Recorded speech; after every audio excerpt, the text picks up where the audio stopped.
And how bullish do you think from here? Because it's already at record highs.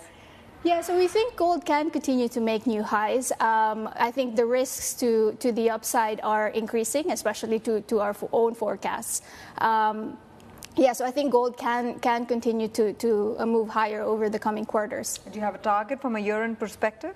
So our current base case is as 2,400 by year-end, but we do think that gold can trade as high as 2,500 before the end of the year. I think that the risks, as I mentioned earlier, are increasingly skewed to the upside. You know, we typically, let's just keep that board on for a bit more. We typically talk about gold. But silver is rallying as well, multi-year highs for silver. It's an industrial metal. And so are platinum and palladium, right? And especially they find some place in the whole EV supply chain, in the whole chip supply chain. How do you look at the potential there, if you track those metals at all? Yeah, so for silver, we think it's actually the best placed precious metal to really benefit from higher gold prices. There's a very strong correlation there.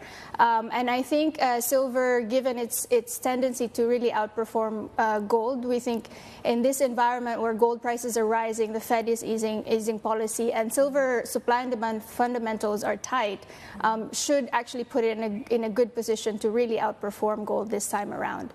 Platinum is also getting a bit of attention from investors as people are looking for ways to express the bullish view on gold in other precious metals as well. Yeah, so they're kind of spreading their interest across the precious metals category. You just said the Fed is on an easing cycle. What convinces you when the market is so confused about it? Yes. How convinced are you that the Fed would ease this year? So our house view is that the Fed starts cutting rates this year. When? In September. And just before elections? Yeah.